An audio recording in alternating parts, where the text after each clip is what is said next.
اللہ تعالیٰ نے انسان کو اپنا آخری کلام بھیجا، اور سوال یہ پیدا ہوتا ہے کبھی کبھار کہ رسول پاک صلی اللہ علیہ وسلم نے پورے قرآن کی تفسیر کیوں نہیں کی؟ آپ کو نہیں ملے گا کہ ہر آیت کے اندر، ہر آیت کے نیچے رسول صلی اللہ علیہ وسلم کی کوئی حدیث ہے جو بیان کر دے کہ اس آیت کا صحیح مفہوم کیا ہے، اس کی تفسیر کیا ہے۔ آپ کو صحابہ کی رائے مل جائے گی، آپ کو اکثر و بیشتر 99% سے زیادہ آپ کو رسول پاک صلی اللہ علیہ وسلم کا کوئی کامنٹ نہیں ملے گا آیت کے بارے میں، بہت کم ملے گا۔ تو سوال پیدا ہوتا ہے ایسا کیوں ہے؟ اس کے کچھ جواب ہیں۔ پہلا جواب تو یہ ہے کہ رسول صلی اللہ علیہ وسلم اگر آیات کی حکمت کو بیان کرنے لگتے تو وہ شاید ابھی بھی حیات ہوتے، کیونکہ اس کی حکمت کی کوئی انتہا نہیں ہے۔ دوسری بات یہ ہے کہ قرآن نے کہا ہے کہ یہ کلام جو ہمارے رب نے ہمیں دیا ہے اس کے مقاصد میں سے ہے لیتدبروا آیاتہ، کہ وہ ان کی آیات پر تدبر کریں، غور کریں۔ اگر ہمارے نبی نے علیہ الصلوۃ والسلام ہر آیت پر اپنا تبصرہ کیا ہوتا تو کسی کی مجال نہ رہتی کہ وہ اس کے بعد کیا کرے، تدبر کرے۔ وہ تو رسول پاک نے کہہ دیا علیہ الصلوۃ والسلام، اس کے آگے کون کچھ کیا کہہ سکتا ہے؟ تو وہاں تک بات ختم ہو جاتی۔ لیکن قرآن کے مقاصد میں سے تھا کہ انسان اس کے بارے میں سوچے، اس پر غور کرے، اس پر تدبر کرے۔ اب غور کرنے کا مسئلہ یہ ہے کہ کوئی انسان جو آج سے 600 سال پہلے قرآن اٹھا کر اس پر غور کر رہا تھا، اور جو 800 سال پہلے غور کر رہا تھا، اور جو 200 سال پہلے غور کر رہا تھا، ان انسانوں کی تاریخ مختلف، ان کی زندگی مختلف، ان کی سوسائٹی مختلف، ان کے تجربے مختلف۔ کیا آپ کی سوچ پر آپ کے تجربے سے اثر پڑتا ہے؟ آپ کی سوسائٹی سے اثر پڑتا ہے؟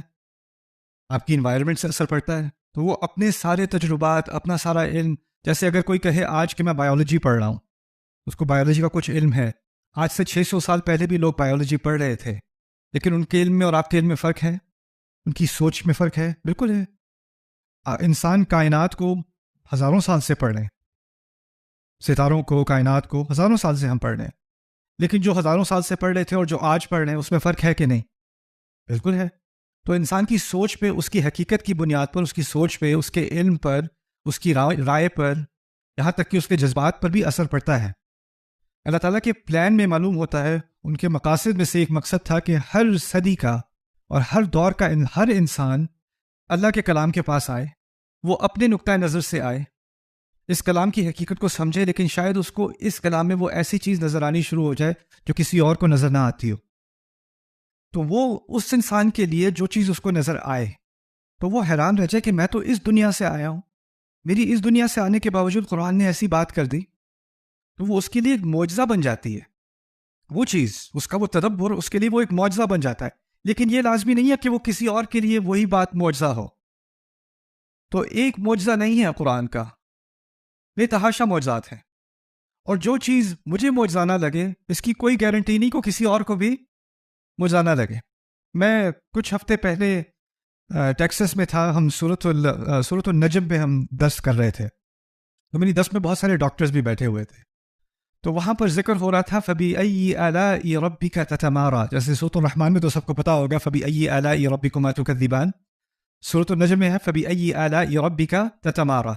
تو آلاء کے لفظ پر بحث ہو رہی تھی کہ آلاء میں اللہ تعالیٰ کی نعمتوں کے بھی معنی ہیں، لیکن آلاء کا لفظ نکلتا ہے الیا سے، الیا، اور الیا کہتے ہیں اس مسل کو، ہاتھ کے اس مسل کو جو آپ کے انگوٹھے کے بالکل نیچے ہے، ٹھیک ہے؟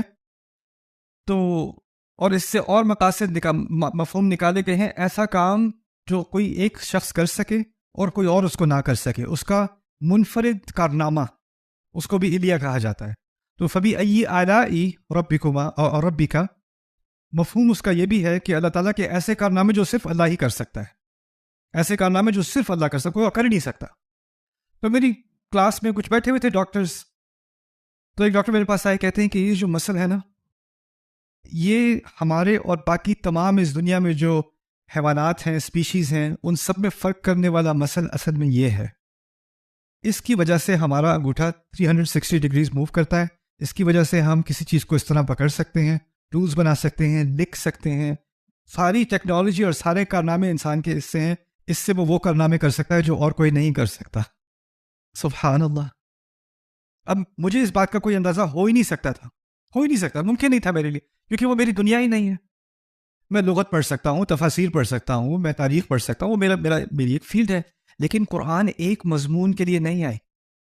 لوگ ایک اور بات میں آپ کے سامنے آج کا سیشن شروع ہونے سے پہلے ایک اور بات رکھ دوں قرآن کے معجزے کے بارے میں.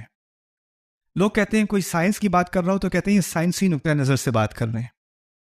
کوئی فلسفی بات کر رہا ہو تو کہیں گے یہ فلسفانہ نقطۂ نظر سے بات کر رہے ہیں.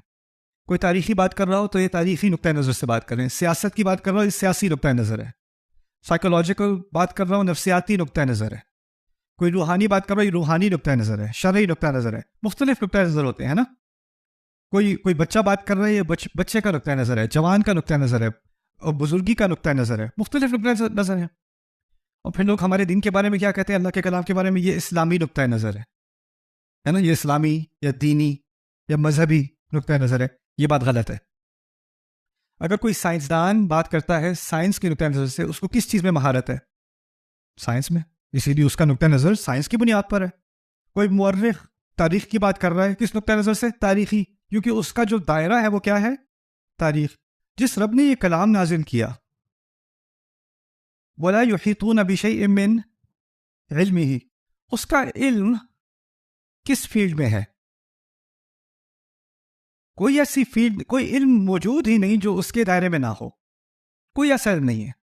تو جب میرا رب کسی چیز پر تبصرہ کرتا ہے, جب اللہ تعالیٰ کسی چیز کے بارے میں بات کرتے ہیں, تو آپ یہ نہیں کہہ سکتے یہ دینی اعتبار سے بات کی جا رہی ہے, یہ روحانی اعتبار سے بات کی جا رہی ہے. یہ نہیں, اس میں جو کچھ سائیکالوجی میں آپ سیکھ سکیں گے اس سب کو مد نظر رکھ کے, جو کچھ سائنس سکھا سکے اس سب کو مد رکھ, اور جو کبھی وہ سیکھے بھی نہ اس کو بھی مد نظر رکھ کے, غیب اور شہود تمام علوم سب کو سامنے رکھ کر میرا رب حکمت سے بات کرتا ہے. تو اس کو یہ کہنا کہ یہ ایک نقطۂ نظر ہے, یہ غلط ہے. یہ سراسر غلط ہے. تو قرآن اصل میں کامل کلام ہے. یہ اس کے معجزات میں سے ہے کہ اللہ تعالیٰ ایک خاص نقطۂ نظر سے بات نہیں کر رہے. اچھا, آج میرے نزدیک یہ, اور جو سارے میں نے مختلف جائزے آپ کے سامنے رکھے تھے, وہ میں نے یہ نوٹس تیار کیے تھے تقریباً 2004 میں, 18-19 سال پہلے. اور اس وقت میں نے جب نوٹس تیار کیے تھے تو میرے ذہن میں بس ایک بات تھی, مجھے کیا چیز لگتی ہے معجزانہ قرآن کے بارے میں. میں کسی اور پہ ثابت نہیں کرنا چاہ رہا, میں اپنی بات کر رہا ہوں. مجھے یہ چیز قرآن کی, یہ جمال قرآن کا خوبصورت لگتا ہے. تو شروع میں بات کیا کرتا تھا معجزے کی, لیکن میرے نزدیک یہ لفظ, اس کا معنی بدلتا چلا گیا. اور آخر میں مجھے ایک اور بات کا احساس ہوا کہ بالآخر قرآن کا جو اصل معجزہ ہے وہ اس تک انسان پہنچ ہی نہیں سکتا. وہ ممکن ہی نہیں ہے انسان کے لیے. انسان صرف ایک نتیجے تک پہنچ سکتا ہے کہ وہ اللہ تعالیٰ کے کمال کی جو کلام کی خوبصورتی ہے نا, جو اس کا جمال ہے, جو اس میں روب ہے, جو اس کا اثر ہے, اس کی کچھ جھلکیں وہ دیکھ سکتا ہے. اور اس کی وہ جھلکیں دیکھتا رہے, اس کے قطرے اس پر اترتے رہیں, تو اس کو اس کا اندازہ ہو جاتا ہے کہ یہی اسی معجزے تک میں پہنچ سکتا ہوں. لیکن اس کلام کی وسعت ایسے ہے جیسے اللہ تعالیٰ نے سورۃ الواقعہ میں آیات قرآنیہ کا حوالہ دے کر کہا, فلا اقسم بمواقع النجوم, قسم کھائی ہے ان ستاروں کے مکانوں کی. ستارے کہاں ہیں؟ ہر ایک ستارہ ایک پوری کائنات کی طرح ہے کہ نہیں؟ کتنے فاصلے پر ہے, اس کی کتنی تفاصیل ہیں, اس میں کیا کیا پوری دنیا شامل ہے. اس کے مقابلے میں یہ پوری دنیا کچھ ایک ذرے کے برابر بھی نہیں ہے. دور سے ہمیں بہت سارے ستارے نظر آتے ہیں. جتنا انسان اگر ایک دفعہ قریب آنے کی کوشش بھی کرے, اور ہم جو الیکٹران ٹیلیسکوپ وغیرہ سے دیکھتے ہیں, تو ہمیں اپنے چھوٹے ہونے کا اندازہ ہوتا ہے کہ نہیں. ایک آیت کی قرآن کی جو ہے نا, وہ جیسے ہے جیسے وہ ستارے آسمان میں, ایک آیت. تو اس آیت کو آپ دور سے دیکھ رہے ہو تو آپ کو روشنی تو نظر آ رہی ہے, لیکن کیا آپ اس کی واقعی روشنی ہے اس ستارے کی, اس کا پورا جائزہ لے سکتے ہو؟